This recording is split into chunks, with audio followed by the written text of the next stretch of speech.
Tonight, Iran's regime maintains its grip on power despite devastating losses. The attacks by U.S. and Israeli forces relentless and intensifying. This is Tehran. These huge flames over the city from an oil depot that took a hit.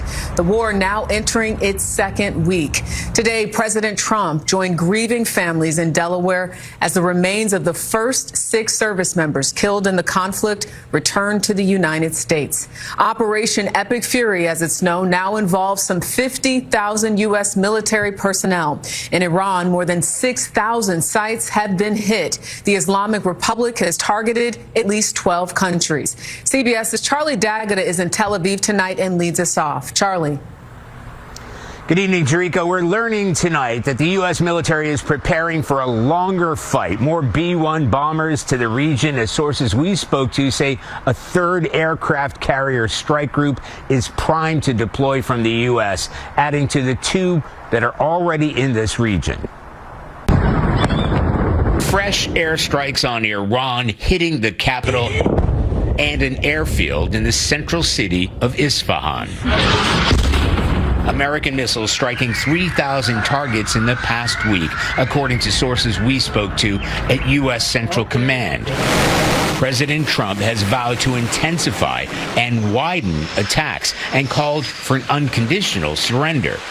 In a post on his Truth Social site today, Trump called Iran the loser of the Middle East and said it will be hit very hard. He warned that areas and groups not targeted yet are under serious consideration for complete destruction and certain death because of Iran's bad behavior.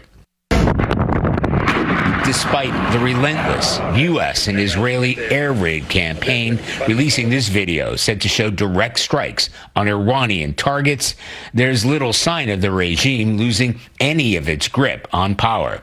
The Iranian president said surrender was, quote, a dream America should take to its grave, while apologizing to Gulf states, saying Iran would cease strikes on those countries unless attacked by them.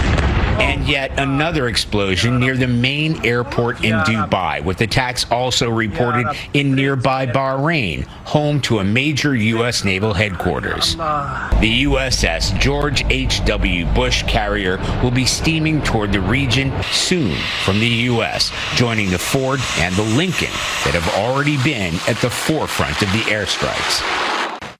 As for the Americans trapped in the fighting across the region, the U.S. State Department says more than 28,000 Americans have returned home from the Middle East since the start of the war. Jerika, officials here in Israel say they hope to reopen the airport for limited commercial flights tomorrow.